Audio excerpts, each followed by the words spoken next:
Hey everyone, we've got an absolutely wild story for you today. Picture this. What if the US government actually confiscated Satoshi's wallet? Total Bitcoin shock scenario, right? But wait, there's more. What if I told you XRP could absolutely explode 359% in just the next 40 days? Check this out. We're looking at a massive $3,940,000,000,000 crypto market cap right now. The entire market's pumping 2.5% today. I mean, doesn't that just sound incredible? Bitcoin's sitting pretty at 111,000 plus. Ethereum's cruising at 4,300 plus. And guess what? XRP just snagged that number 3 spot again. We're talking $2.86 right now, up 2.3% in 24 hours, up 4.5% this week. Trading between $2.77 and $2.86. Definitely keeping our eyes glued to this one, folks. All right, folks, let's dive right into this. Check this out. Bitcoin, Bitcoin, Bitcoin, Ethereum, Bitcoin, Ethereum, Bitcoin, Bitcoin, Ethereum, Bitcoin. You know what they say, repeat something enough times and people start believing it's the gospel truth. Good old Joseph Goebbels knew what he was talking about.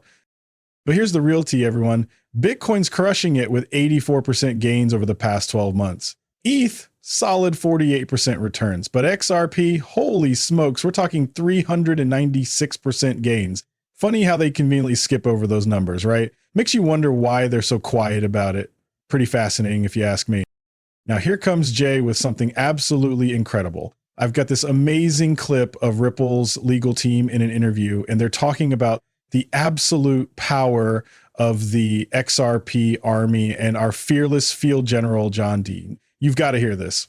They ask, how important were those people who are impacted by the potential allegations from the SEC, what Brian referred to as the XRP army? How important were they, do you think, in helping turn that tide and advocating for Ripple? Yeah. So I think that they were very helpful for a couple of reasons. I think number one, it's a very long story, but there was a lawyer who intervened into our case, actually, which is very unusual, purporting to represent thousands of XRP holders. And so I think it gave the court visibility that, hey, this lawsuit that the SEC brought against Ripple is not just about Ripple. It impacts a lot of people. So that's point one. Point two is one of our defenses that we had was a fair notice defense, that Ripple did not have fair notice of the law and the claims that the SEC could bring because, as we said, like the SEC's interpretation of what was a security was so far afield from what the law had previously said, in our view. And so to support that, we were looking for speeches, talks, things the SEC or the government had said related to blockchain, crypto, XRP, Ripple. And the XRP army mined that for us. We didn't ask them to. But once they saw this defense in our answer, people started finding things. I could have paid lawyers thousands of dollars, literally thousands of dollars to do that. And yet they were finding it and posting it on Twitter.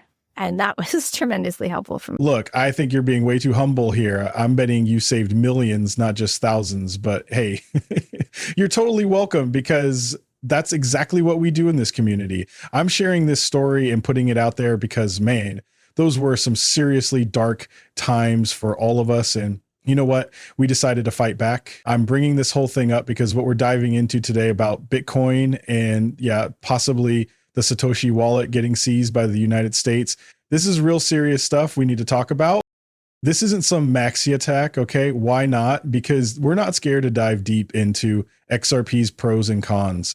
Out of those 5 brutal years, we burned 2, maybe 2.5 years just analyzing whether XRP was a security. Let me tell you, that made my stomach absolutely churn for 2.5 years straight. And then we still had another 2.5 years left just to fight our way out of that case.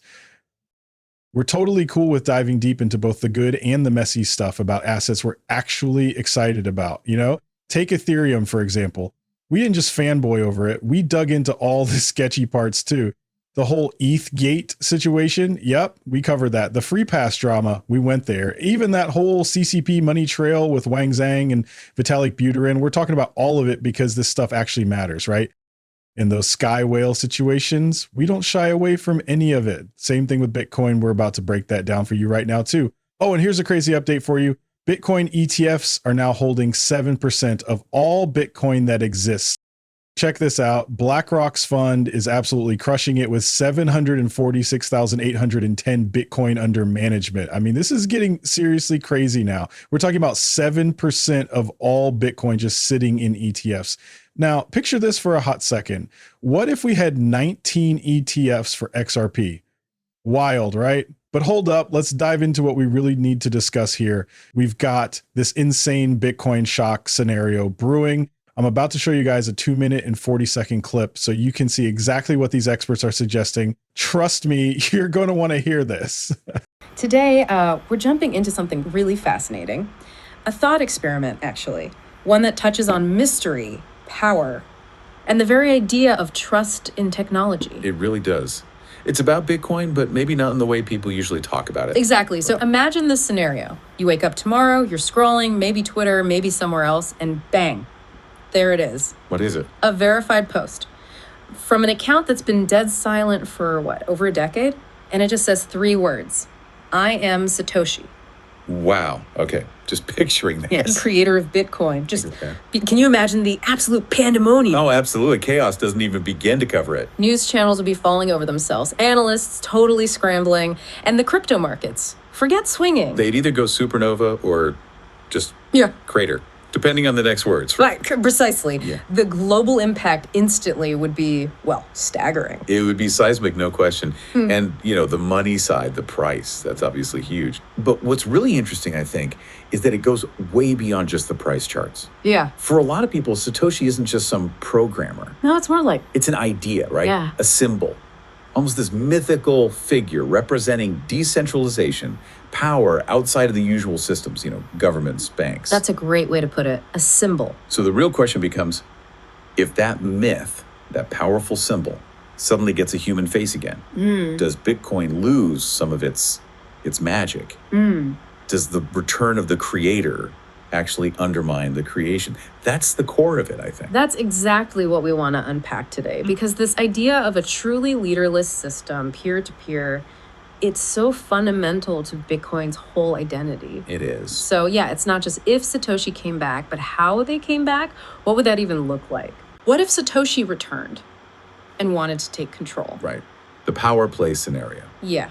I mean, think about the power we're discussing. It's not just fame. No, not at all. It's access to potentially over 1 million Bitcoin, the Satoshi stash, right? Yeah. From the very early days, untouched. Untouched, that's the key. Yeah. Just moving those coins would be like an earthquake. Exactly. An economic earthquake. And you've just landed on the biggest fear, haven't you? That economic power is almost, it's hard to grasp. It really is. If Satoshi decided to, weaponize that, just sell a fraction. Even a small fraction. The market could just collapse. Yeah. Instantly. Billions wiped out. Gone. Wow. And the shockwaves wouldn't stop at crypto. Think about how that looks to traditional finance. The perception of all digital assets. Be catastrophic. Panic. Loss of confidence. No panic. And beyond the money, think about the trust.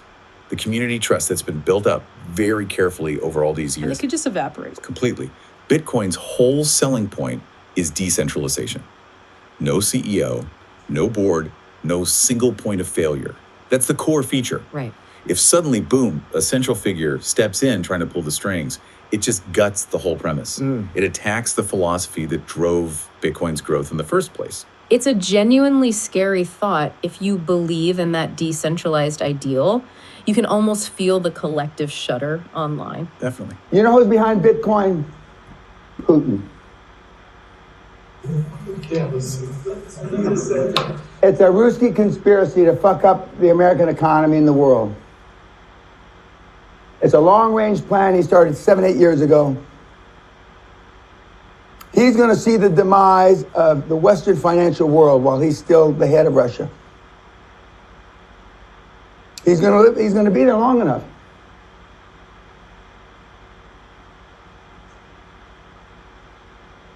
And he's already hacked into the brains of all the morons.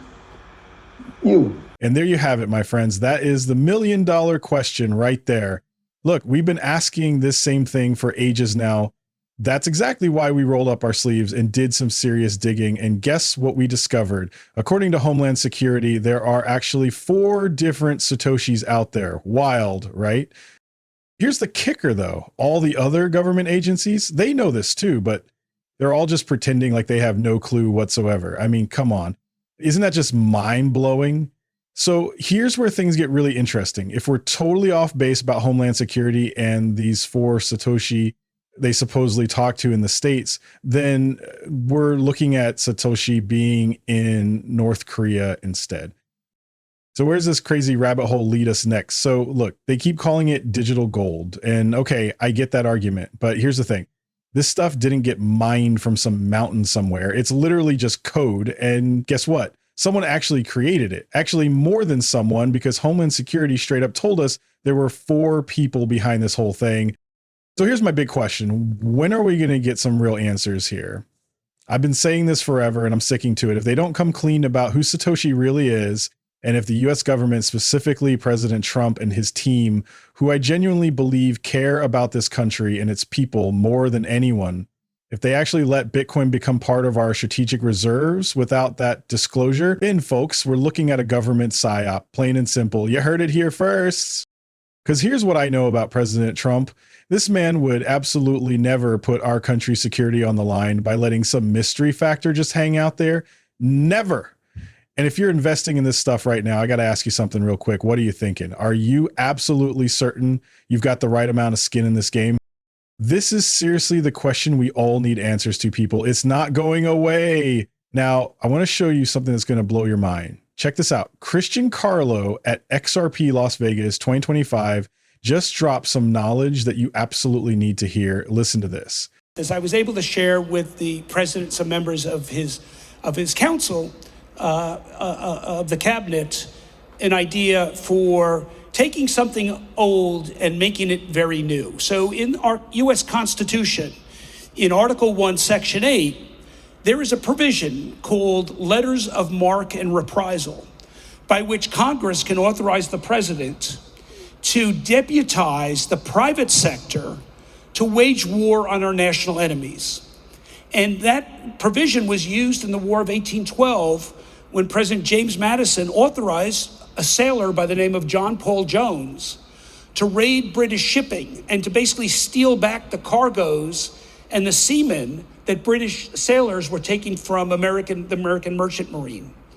What I propose to President Trump is that we dust that off, and in a variation of James Madison, this president authorized the enormous technological capability that members of which are in this room here today to go after state-sponsored hackers of our crypto, like the Lazarus Group, that are stealing crypto and using it to fund their arms program.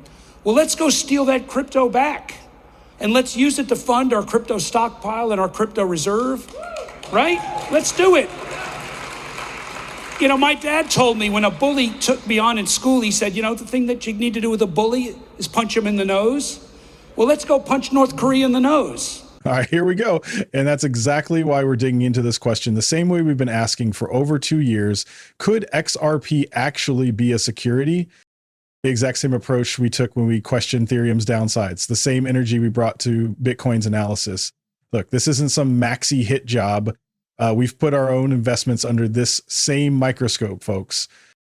And listen, if I'm holding Bitcoin, we're talking a serious position here. So this stuff actually matters to me.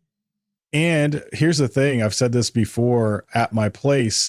If Bitcoin gets added to that strategic reserve and the US government doesn't spill the beans on who Satoshi really is, that's straight up PSYOP territory, people. Now check this out. Dark Defenders dropping knowledge here. The masterpiece 11 XRP is hitting those targets above 333. And you already know what's coming next, right? We're looking at those juicy targets, $12 and beyond. Then maybe we see that pull back down to around $750 or $6. After that, another rocket shot on wave 5 straight to 20 plus. Remember, folks, Not financial advice from me or anybody else, just sharing my digital take on things. Now, Tony Severino is calling $13 XRP in just 40 days. You know what I'm doing? I'm literally marking my calendar for that prediction right now. Let's see if our boy Tony nails this one. Honestly, I have no clue if he will, but man, do I want him to be right. And I know you're all rooting for him too.